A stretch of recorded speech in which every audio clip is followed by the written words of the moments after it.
ದೆಹಲಿಯಲ್ಲಿ ಇಂದು ಕಾಂಗ್ರೆಸ್ ನಾಯಕರ high voltage ಸಭೆ ನಡೆಯುತ್ತಿದೆ. ಎಲ್ಲ ಅಂದುಕೊಂಡಂತೆ ಆದರೆ ಸೋಮವಾರವೇ ರಾಜ್ಯ ಸಚಿವ ಸಂಪುಟ ವಿಸ್ತರಣೆ ಆಗತ್ತೆ. ಎಲ್ಲ ಅಂದುಕೊಂಡಂತೆ ಆದರೆ ಖಾಲಿ ಇದೆಯಲ್ಲ 20 ಸ್ಥಾನ ತುಂಬಿರದೆ 13 ಜನನ್ನ, ಸಿಎಂ ಒಬ್ರು 14, ಇನ್ನು 20 ಸ್ಥಾನ ಖಾಲಿ ಇದೆ. ಎಲ್ಲವೂ ಅಂದುಕೊಂಡಂತೆ ಆದರೆ ಸೋಮವಾರವೇ ಹೊಸ ಸಚಿವರಿಗೆ ಪದಗ್ರಹಣ ನೀಡೋ ಅಂತ ನಿರೀಕ್ಷೆ ಇದೆ. ಖಾಲಿ ಇರುವಂಥ 20 ಸ್ಥಾನಗಳ ಬಗ್ಗೆ ಅದನ್ನು ಭರ್ತಿ ಮಾಡಲಿಕ್ಕೆ, ವಿಸ್ತರಣೆ ಮಾಡಲಿಕ್ಕೆ ಮಾತುಕತೆಗಳು ನಡೆಯುತ್ತೆ. ಸಚಿವ ಸಂಪುಟ ವಿಸ್ತರಣೆ ಸಂಬಂಧ ಹೈ ಜೊತೆ ಮಹತ್ವದ ಚರ್ಚೆ. ಇಡೀ ದಿನ ಎಐಸಿಸಿ ನಾಯಕರ ಜೊತೆ ರಾಜ್ಯದ ಕೈ ನಾಯಕರ ಚರ್ಚೆ. ಸಿಎಂ ಹೋಗಿದ್ದಾರೆ, ಮಾಜಿ ಸಿಎಂ ಹೋಗಿದ್ದಾರೆ, ಕೆಪಿಸಿಸಿ ಅಧ್ಯಕ್ಷರು ಹೋಗಿದ್ದಾರೆ. ಹೆಚ್ಚಿನ ಮಾಹಿತಿ ನೀಡಿದ್ದಾರೆ ನಮ್ಮ ಪ್ರತಿನಿಧಿ ಹರೀಶ್. ನೇರ ಸಂಪರ್ಕಕ್ಕೆ ಈಗ ಜಾಯ್ನ್ ಆಗಿದ್ದಾರೆ. ಹರೀಶ್, ಇಡೀ ದಿನ ಎಐಸಿಸಿ ನಾಯಕರ ಜೊತೆ ರಾಜ್ಯದ ಕಾಂಗ್ರೆಸ್ ನಾಯಕರ ಚರ್ಚೆ ಹೇಗಿರುತ್ತೆ? ಪಟ್ಟಿ ತಗೊಂಡು ಹೋಗಿರೋ ಅಂತ ನಾಯಕರ ಎಕ್ಸ್ಪೆಕ್ಟೇಷನ್ಸ್ ಏನೇನು? ಈಗ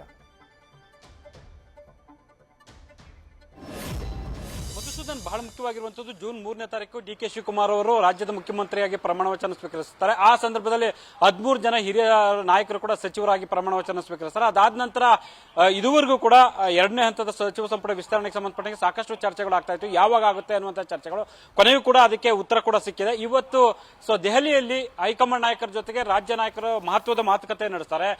ನಿನ್ನೆ ಕೂಡ ಸಿಎಂ ಡಿ ಕೆ ಶಿವಕುಮಾರ್ ಆಗಿರ್ಬೋದು, ಮಾಜಿ ಮುಖ್ಯಮಂತ್ರಿ ಸಿದ್ದರಾಮಯ್ಯ, ಕೆಪಿಸಿಸಿ ಅಧ್ಯಕ್ಷ ಬಿ ಕೆ ಹರಿಪ್ರಸಾದ್ ಮತ್ತೆ ಸಚಿವ ಕೆಜೆ ಜಾರ್ಜ್ ಸೇರಿದಂತೆ ಹಲವರು ಕೂಡ ದೆಹಲಿಗೆ ತೆರಳಿದ್ದಾರೆ. ಇವತ್ತು ಇಡೀ ದಿನ ಕೂಡ ಹೈಕಮಾಂಡ್ ನಾಯಕರ ಜೊತೆ ಮಹತ್ವದ ಮಾತುಕತೆಯನ್ನು ಕೂಡ ರಾಜ್ಯ ನಾಯಕರು ನಡೆಸ್ತಾರೆ. ಮೊದಲ ಹಂತದಲ್ಲಿ ಕೂಡ ಕೆಸಿ ವೇಣುಗೋಪಾಲ್ ಅಂದ್ರೆ ಎಐಸಿಸಿ ಪ್ರಧಾನ ಕಾರ್ಯದರ್ಶಿ ಕೆಸಿ ವೇಣುಗೋಪಾಲ್ ಆಗಿರ್ಬೋದು, ರಾಜ್ಯ ಕಾಂಗ್ರೆಸ್ ಉಸ್ತುವಾರಿ ರಣದೀಪ್ ಸಿಂಗ್ ಸುರ್ಜೇವಾಲಾ, ಎಐಸಿಸಿ ಅಧ್ಯಕ್ಷ ಮಲ್ಲಿಕಾರ್ಜುನ ಖರ್ಗೆ, ಇವ್ರ ಜೊತೆ ಮೊದಲ ಹಂತವಾಗಿ ಮಹತ್ವದ ಮಾತುಕತೆ ಕೂಡ ನಡೆಯುತ್ತೆ. ತಮ್ಮದೇ ಆದಂತಹ ಪಟ್ಟಿಗಳನ್ನ ಕೂಡ ಡಿ ಕೆ ಶಿವಕುಮಾರ್ ಮತ್ತೆ ಸಿದ್ದರಾಮಯ್ಯ ತೆಗೆದುಕೊಂಡು ಹೋಗಿದ್ದಾರೆ. ಈ ಮೂವರು ನಾಯಕರ ಜೊತೆ ಮಹತ್ವದ ಮಾತುಕತೆ ನಡೆಸ್ತಾರೆ. ಅಂತಿಮವಾಗಿ ಸಂಜೆ ಹೊತ್ತಿಗೆ ರಾಹುಲ್ ಗಾಂಧಿ ಅವರ ಜೊತೆ ಅಂತಿಮ ಪಟ್ಟಿ ಸಿದ್ಧಪಡಿಸುವಂತ ನಿಟ್ಟಿನಲ್ಲಿ ಕೂಡ ಮಾತುಕತೆ ನಡೆಯುತ್ತೆ ಅಂತ ಹೇಳಲಾಗ್ತಿದೆ. ಹಾಗಾಗಿ ಈ ಖಾಲಿ ಇರತಕ್ಕಂಥ 20 ಸ್ಥಾನಗಳಿಗೆ ಯಾರನ್ನ ಸೇರಿಸಿಕೊಳ್ಬೇಕು ಅನ್ನುವಂತ ನಿಟ್ಟಿನಲ್ಲಿ ಮಹತ್ವದ ಮಾತುಕತೆ ಕೂಡ ಇವತ್ತು ನಡೆಯುತ್ತೆ. ಅಂದ್ರೆ ಪ್ರಾದೇಶಿಕವಾರು ಪಕ್ಷ ಸಂಘಟನೆ ಆಗಿರ್ಬೋದು, ಜೊತೆಗೆ ಜಾತಿವಾರು, ಇವೆಲ್ಲವನ್ನ ಗಮನದಲ್ಲಿ ಇಟ್ಕೊಂಡು ಯಾರಿಗೆ ಅವಕಾಶವನ್ನು ಕೊಡಬೇಕು ಅನ್ನುವಂತ ನಿಟ್ಟಿನಲ್ಲಿ ಕೂಡ ಮಹತ್ವದ ಮಾತುಕತೆ ನಡೆಯುತ್ತೆ. ಇದೆಲ್ಲದಕ್ಕಿಂತಲೂ ಕೂಡ 2028ರ ಚುನಾವಣೆಯನ್ನು ಗಮನದಲ್ಲಿ ಇಟ್ಕೊಂಡು ಸಚಿವ ಸಂಪುಟ ವಿಸ್ತರಣೆ ಮಾಡಬೇಕು ಅನ್ನುವಂತ ನಿಟ್ಟಿನಲ್ಲಿ ಕೂಡ ಹೈಕಮಾಂಡ್ ಮಟ್ಟದಲ್ಲಿ ಚರ್ಚೆ ನಡೆದಿದೆ ಅಂತ ಹೇಳಲಾಗ್ತಿದೆ. ಮುಂದೆ ಇರುವಂತದ್ದು ದೊಡ್ಡ ಸವಾಲು ಡಿ ಕೆ ಶಿವಕುಮಾರ್ ಅವರಿಗೆ. ಹಾಗಾಗಿ ಇವರ ಒಂದು ಸಚಿವ ಸಂಪುಟ ಮಹತ್ವದಾಗಿ ಪಡ್ಕೊಂಡಿರುತ್ತೆ. ಒಂದು ಬ್ಯಾಕ್ ಟು ಬ್ಯಾಕ್ ಸ್ಥಳೀಯ ಸಂಸ್ಥೆ ಚುನಾವಣೆಗಳು ಕೂಡ ಎದುರಾಗುತ್ತೆ. ಅಂದ್ರೆ ಗ್ರಾಮ ಪಂಚಾಯತಿ ಚುನಾವಣೆ ಆಗಿರ್ಬೋದು, ಜಿಲ್ಲಾ ಪಂಚಾಯತಿ, ತಾಲೂಕ್ ಪಂಚಾಯತಿ ಮತ್ತೆ ಜಿಬಿ ಚುನಾವಣೆ, ಅದಾದ ನಂತರ ಸಾರ್ವತ್ರಿಕ ವಿಧಾನಸಭಾ ಚುನಾವಣೆಯ ಮೂಡ್ ಕೂಡ ಶುರುವಾಗುತ್ತೆ. ಹಾಗಾಗಿ ಸಚಿವ ಸಂಪುಟವು ಇದೆಲ್ಲವನ್ನ ಅನುಸರಿಸಿಕೊಂಡು ಈ ಮಾನದಂಡದ ಆಧಾರದ ಮೇಲೆ ಒಂದು ರಚನೆ ಅಂದ್ರೆ ಸಂಪುಟ ವಿಸ್ತರಣೆ ಆಗುತ್ತೆ ಅನ್ನುವಂಥ ಮಾಹಿತಿ ಲಭ್ಯ ಆಗ್ತಾ ಇದೆ. ಇವತ್ತು ಬಹುತೇಕ ಕೂಡ ಯಾರು ಸೇರ್ಪಡೆ ಆಗ್ತಾರೆ ಅನ್ನುವಂಥದ್ದು ಸ್ಪಷ್ಟ ಚಿತ್ರಣ ಸಂಜೆ ಹೊತ್ತಿಗೆ ಸಿಗುವಂತ ಸಾಧ್ಯತೆ ಇದೆ. ಆದ್ರೂ ಕೂಡ ಆಕಾಂಕ್ಷಿಗಳ ಸಂಖ್ಯೆ ದುಪ್ಪಟ್ಟಾಗಿರುವಂತಹ ಕಾರಣಕ್ಕಾಗಿ ಅಷ್ಟು ಸುಲಭ ಸಾಧ್ಯ ಇದೆಯಾ ಅನ್ನುವಂಥ ಚರ್ಚೆಗಳಾಗಿದೆ. ಅಂದ್ರೆ ಒಂದು ಹೊಸ ಮುಖಗಳಿಗೆ ಅವಕಾಶ ಕೊಡಬೇಕು, ಭವಿಷ್ಯದ ನಾಯಕತ್ವ ರೂಪಿಸಬೇಕು ಅನ್ನುವಂಥ ನಿಟ್ಟಿನಲ್ಲಿ ರಾಹುಲ್ ಗಾಂಧಿ ಅವರ ಅಭಿಲಾಷೆ ಇರುವಂತದ್ದು. ಮಗದೊಂದು ಕಡೆ ಡಿ ಕೆ ಶಿವಕುಮಾರ್ ಅವರು ತಮ್ಮ ಬೆಂಬಲಿಗರಿಗೆ ಅವಕಾಶ ಕೊಡಬೇಕು ಅನ್ನುವಂಥ ನಿಟ್ಟಿನಲ್ಲಿ ಬಿಗಿಪಟ್ಟ ನೀಡಿದ್ದಾರೆ. ಇನ್ನೊಂದೆಡೆ ಸಿದ್ದರಾಮಯ್ಯ ಅವರು ಹಿರಿಯರನ್ನು ಪರಿಗಣಿಸಬೇಕು, ತಾನು ಹೇಳ್ದಂತವ್ರಿಗೆ ಕೊಡಬೇಕು ಅನ್ನುವಂಥ ನಿಟ್ಟಿನಲ್ಲಿ ಕೂಡ ಅವರು ಒಂದಷ್ಟು ಪಟ್ಟಿಯೊಂದಿಗೆ ಅವರು ದೆಹಲಿಗೆ ತೆರಳಿದ್ದಾರೆ.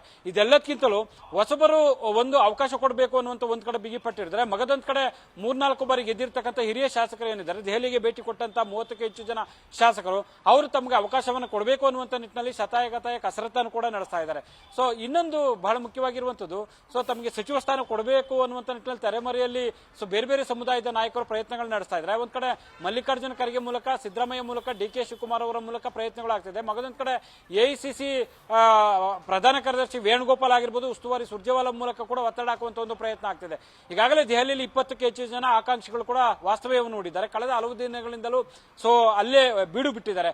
ಅವರು ತಮಗೆ ಒಂದು ಅವಕಾಶ ಕೊಡಬೇಕು ಅನ್ನುವಂಥ ನಿಟ್ಟಿನಲ್ಲಿ ಕೂಡ ಒತ್ತಡವನ್ನು ಹಾಕ್ತಿದ್ದಾರೆ. ಅಂದ್ರೆ ಸಮುದಾಯವಾರು ಅನ್ನುವಂಥದ್ದು ಕೂಡ ಸಾಕಷ್ಟು ಮಹತ್ವವನ್ನು ಪಡ್ಕೊಂಡಿದೆ. ಈಗ ಮುಸ್ಲಿಂ ಸಮುದಾಯಕ್ಕೆ ಮತ್ತೆ 3 ಹೆಚ್ಚುವರಿಯಾಗಿ ಕೊಡ್ತಾರೆ ಅನ್ನುವಂಥ ಚರ್ಚೆಗಳು ಆಗ್ತಿವೆ. ಈಗಾಗಲೇ ಮೊದಲ ಹಂತದಲ್ಲಿ ಯುಟಿ ಖಾದರ್ ಅವರು ಕೊಟ್ಟಿದ್ದಾರೆ. ಮತ್ತೆ ಈಗ 2ನೇ ಹಂತದಲ್ಲಿ 3 ಮುಸ್ಲಿಂ ಸಮುದಾಯದವರಿಗೆ ಕೊಡಬೇಕು ಅನ್ನುವಂಥ ಚರ್ಚೆ ಆಗ್ತಿದೆ. ಆದ್ರೆ ಜಮೀರ್ ಅಹಮದ್ ಅವರಿಗೆ ಆಗುತ್ತೋ ಇಲ್ಲವೋ ಅಂತ ಚರ್ಚೆಗಳು ಕೂಡ ಈಗ ಶುರುವಾಗಿದೆ. ಮಗದೊಂದ್ ಕಡೆ ಮಹಿಳಾ ಕೋಟಾದಲ್ಲಿ ಲಕ್ಷ್ಮೀ ಹೆಬ್ಬಾಳ್ಕರ್ಗ ಅಥವಾ ಉಮಾಶ್ರೀ ಅವರ್ಗ ಯಾರಿಗೆ ಕೊಡ್ತಾರೆ ಅನ್ನುವಂಥ ಚರ್ಚೆಗಳು ಈಗ ಶುರುವಾಗಿದೆ. ಈ ಹಿನ್ನೆಲೆಯಲ್ಲಿ ನೋಡೋದಾದ್ರೆ ಮಹಿಳೆಯರಿಗೆ ಕೊಡಲೇಬೇಕು ಅನ್ನುವಂಥ ನಿಟ್ಟಿನಲ್ಲಿ ಏನ್ ಚರ್ಚೆ ಆಗುತ್ತೆ ಅಂತ ಹೇಳಲಾಗ್ತಿದೆ. ಹಾಗಾಗಿ ಲಕ್ಷ್ಮೀ ಹೆಬ್ಬಾಳ್ಕರ್ ಅವರ ವಿಚಾರದಲ್ಲಿ ಡಿ ಕೆ ಸಹೋದರರು ಕೂಡ ಇದುವರೆಗೂ ಸ್ಪಷ್ಟ ನಿರ್ಧಾರವನ್ನು ತೆಗೆದುಕೊಂಡಿಲ್ಲ ಅನ್ನುವಂಥ ಚರ್ಚೆಗಳು ಆಗ್ತಿದೆ. ಸೊ ಇನ್ನೊಂದು, ಸಿದ್ದರಾಮಯ್ಯರು ಕೂಡ ಈ ತಮ್ಮ ಸಂಪುಟದಲ್ಲಿದ್ದಂಥ ಕೆಲವರು ಹಿರಿಯರಿಗೆ ಈಗ ಮತ್ತೆ ಅವಕಾಶ ಕೊಡಬೇಕು ಅನ್ನುವಂಥ ನಿಟ್ಟಿನಲ್ಲಿ ಕೂಡ ಒತ್ತಡ ಹಾಕುವಂತ ಒಂದು ಪ್ರಯತ್ನ ಮಾಡ್ತಾರೆ. ಅದೆಲ್ಲದಕ್ಕಿಂತಲೂ ಕೆಪಿಸಿಸಿ ಅಧ್ಯಕ್ಷ BK ಹರಿಪ್ರಸಾದ್ ಅವರಿಗೆ ಸಚಿವ ಸಂಪುಟದಲ್ಲಿ ಕೂಡ ಅವಕಾಶ ಕೊಡಬೇಕು ಅನ್ನುವಂಥ ಒತ್ತಡವನ್ನು ಹಾಕ್ತಿದ್ದಾರೆ ಅಂತ ಹೇಳಲಾಗ್ತಿದೆ. ಹಾಗಾಗಿ ಜಾತಿವಾರು, ಪ್ರಾಂತ್ಯವಾರು, ಒಂದು ಸಮುದಾಯವಾರು ಇಟ್ಕೊಂಡು ಯಾರಿಗೆಲ್ಲ ಅವಕಾಶವನ್ನು ಕೊಡ್ತಾರೆ ಅನ್ನುವಂಥದ್ದು ಕೂಡ ಈಗ ಚರ್ಚೆ ಆಗ್ತಿದೆ. ಆದ್ರೂ ಒಂದು ರೀತಿ ಗಜಪ್ರಸವ ರೀತಿಯಲ್ಲಿ ಕೂಡ ಈಗ ಸೃಷ್ಟಿಯಾಗಿದೆ. ಸೊ ಅಷ್ಟು ಸುಲಭ ಸಾಧ್ಯ ಆಗದೆ ಇರುವಂತ ಕಾರಣಕ್ಕಾಗಿ, ಆಕಾಂಕ್ಷಿಗಳ ಸಂಖ್ಯೆ 3-4 ಪಟ್ಟು ಹೆಚ್ಚಾಗಿರುವಂತ ಕಾರಣಕ್ಕಾಗಿ ಸೊ ಯಾರಿಗೆಲ್ಲ ಅವಕಾಶಗಳನ್ನ ಕೊಡ್ತಾರೆ ಅನ್ನುವಂಥದ್ದು ಕುತೂಹಲ ಮೂಡಿಸಿದೆ. ಅದೆಲ್ಲದಕ್ಕಿಂತಲೂ ಕೂಡ ಖಾಲಿ ಇರ್ತಕ್ಕಂಥ 20 ಸ್ಥಾನಗಳು ಸಂಪೂರ್ಣವಾಗಿ ಭರ್ತಿ ಮಾಡ್ತಾರೆ ಅಥವಾ 17 ಸ್ಥಾನಗಳನ್ನ ಭರ್ತಿ ಮಾಡಿ ಖಾಲಿ 3 ಉಳಿಸ್ಕೊಳ್ತಾರ ಅನ್ನುವಂಥ ಚರ್ಚೆಗಳು ಆಗ್ತಿದೆ. ಇವೆಲ್ಲವನ್ನು ನೋಡಿದ್ರೆ ಇದೆಲ್ಲದಕ್ಕೂ ಸ್ಪಷ್ಟ ಚಿತ್ರಣ ಸಂಜೆ ಹೊತ್ತಿಗೆ ಸಿಗುವಂತ ಸಾಧ್ಯತೆ ಇದೆ. ಒಂದು, ಇವತ್ತು ಅಂತಿಮ ಆಗಿದೆ ಆದಲ್ಲಿ ಬಹುತೇಕ ಭಾನುವಾರದ ನಂತರ ಸೋಮವಾರ ಸಚಿವ ಸಂಪುಟಕ್ಕೆ ಸಂಬಂಧಪಟ್ಟಂಗೆ ಪದಗ್ರಹಣ ಕಾರ್ಯಕ್ರಮ ನಡೆಯಬಹುದು ಅನ್ನುವಂಥ ಚರ್ಚೆಗಳು ಶುರುವಾಗಿದೆ.